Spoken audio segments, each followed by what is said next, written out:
Hello भाई लोग। और देखो क्या कर रहे थे हम लोग, सेमेस्टर 2 रिव्यू के अंदर जितने भी आते हैं भाई कॉलेजेस, और जिन लोगों का एग्ज़ाम सीट तो भी अब आ गया है कि 8 तारीख से एग्जामिनेशन स्टार्ट है। ठीक है, तो हम लोग क्या कर रहे थे भैया, पॉल साइंस, ठीक है, पॉलिटिकल साइंस जेनरिक पेपर जिसका भी पॉलिटिकल साइंस था उसका भी वाई क्यूज और इम्पॉर्टेंट क्वेश्चंस देख रहे थे। ठीक है भाई, ठीक है। तो पहला क्वेश्चन हम लोग देख चुके थे। आज इस वीडियो में हम लोग दूसरा क्वेश्चन देखने वाले हैं। पहला वीडियो जो नहीं देखा है वो देख सकता है, इच्छा है भाई, जिसको मन है देखे, ना मन है ना देखे, कोई दिक्कत नहीं है। ठीक है, पहला वीडियो का लिंक इस वीडियो के नीचे दिया हुआ है। ठीक है भैया, दूसरा क्वेश्चन देखो क्या बोलता है। डिस्कस करना है भैया क्या चाहिए, importance of DPSP. Importance of DPSP कहने का मतलब क्या है भैया, महत्वता को बताना है। किसके महत्वता को बताना है भैया, डीपीएसपी के राज्य के नीति निर्देशक तत्व को बारे में बताना है। ठीक है, DPSP directive principle of state policies के बारे में बताना है। लेकिन भैया थोड़ा किसी के बारे में, किसी की विशेषता को बताने के बारे में पहले हम उसके बारे में जानेंगे तब तो उसके विशेषता को बता पाएंगे। तो उससे पहले हम लोग डीपीएसपी को जानते हैं कि डीपीएसपी क्या होता है। तो भैया हम लोग जानते हैं कि हम लोगों का कॉन्स्टिट्यूशन में टोटल 22 भाग हैं। ठीक है, 22 पार्ट हैं और शुरू में 395 आर्टिकल थे, हम लोग जो शुरू वीडियो में देख चुके हैं। अब 400 समथिंग हो गया, 400 कुछ हो गया। ठीक है, ठीक है, और 25 भाग अब हो गया, 24-25। ठीक है, तो इसमें से हम लोगों का ये डीपीएसपी जो है पार्ट 4 में आता है। ठीक है भैया, पार्ट 4 में डीपीएसपी का वर्णन है, जिक्र किया गया है, और जिसमें से पार्ट 4 में आर्टिकल नंबर 36 से लेकर के 51 आर्टिकल तक डीपीएसपी के बारे में बात किया गया है। ठीक है, डीपीएसपी का जो कॉन्सेप्ट था ये हमारे कॉन्स्टिट्यूशन में कहाँ से लिया गया भैया, आयरलैंड से। ठीक है, कहाँ से लिया गया, आयरलैंड से।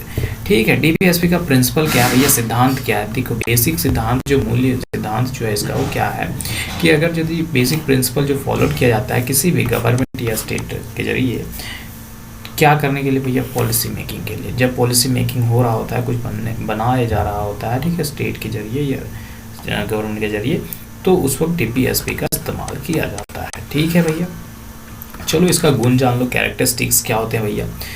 ये इसका गुण क्या है कि ये स्टेट्स के लिए होता है। ठीक है, स्टेट राज्य, यहाँ 2 तरीके का भाई, स्टेट हिस्ट्री पढ़ोगे, पॉलिटिकल पढ़ोगे तो 2 तरीके का। स्टेट कभी कभी कंट्री को भी डिनोट करने के लिए कहा जाता है। ठीक है, स्टेट कभी कभी क्या, कंट्री को भी डिनोट करने के लिए कहा जाता है, और कभी कभी स्टेट मतलब स्टेट हम लोग जानते हैं राज्य। ठीक है, इसको भी डिनोट करने के लिए कहा जाता है। ठीक है, तो दोनों ही चल सकता है।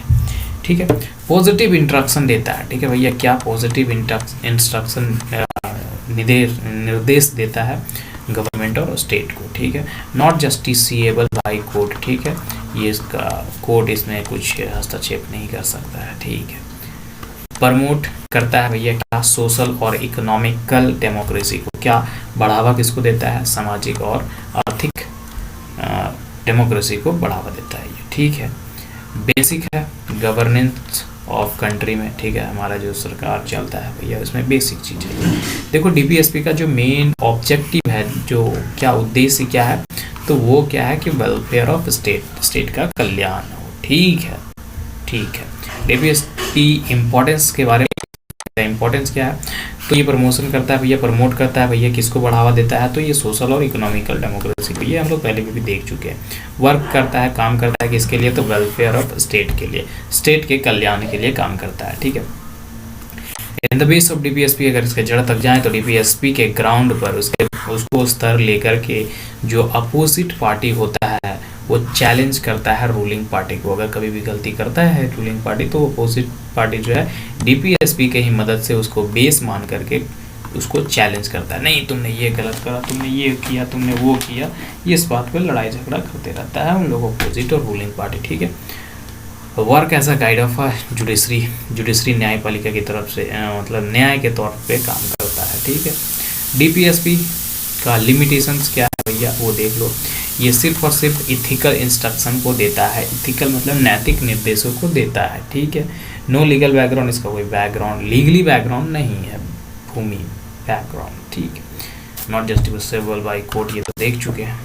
देखो भैया अब जो है एक बात आता है कन्फ्लिक्शन। कन्फ्लिक्शन मतलब कि विवाद हो रहा है, किसके किसके बीच में अगर विवाद हो जाए, FR फंडामेंटल राइट और DPSP के बीच में विवाद हो जाए तो क्या होगा। जैसे कि एक विवाद का एग्जाम्पल यहाँ पर लिया गया है, ठीक है, चंपकम दराई राजन वर्सेस मद्रास स्टेट केस। अब भाई इतना सा लिख दिए हो तो क्या समझ में आएगा, ठीक है, लेकिन जो लोग पॉलिटी को डीपली में पढ़े होंगे तो वो जानते होंगे कि चंपारण दराई राजन और मद्रास स्टेट केस क्या है, ठीक है। तो इसमें अगर हम एक ओवरऑल शॉर्ट टाइम में थोड़ा सा बताने का कोशिश करें तो ये देखो भैया, एक महिला थी जिनको मेडिकल कॉलेज में क्या लेना था, एडमिशन लेना था, जिसमें करीबन 330 टोटल सीट थी, उसमें से 14 सीट रिजर्व थी, ठीक है, लेकिन उस वक्त रिजर्व का कॉन्सेप्ट वैसा उस तरीके से नहीं था। तो जब ये एडमिशन लेने के लिए गई चंपकम दराई राजन, तो इनको एडमिशन नहीं मिलता है यह कह के कि आप जो हो ब्राह्मण हो, ठीक है, ब्राह्मण हो और ब्राह्मण का जो सीट है वो पूरी तरीके से फुल हो गया है, ठीक है, तो आपको कोई ये नहीं है। तो फिर ये लड़ती है मद्रास स्टेट में, उसके अगेंस्ट में केस करती है, केस फाइल करती है कि मेरा जो है वो आर्टिकल 15 सब क्लाउस 1 का उल्लंघन किया गया भैया, वायलेशन हुआ है, ठीक है।